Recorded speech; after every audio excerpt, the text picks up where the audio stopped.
Hi, this is Stacy with JDS Insider. Today I'm going to show you how to extend your main paper tray in the Sawgrass printers.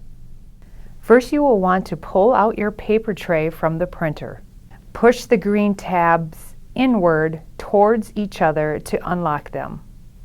Now you can extend the tray all the way out. Push the green tabs into the slots to lock the tray in place. And now you know.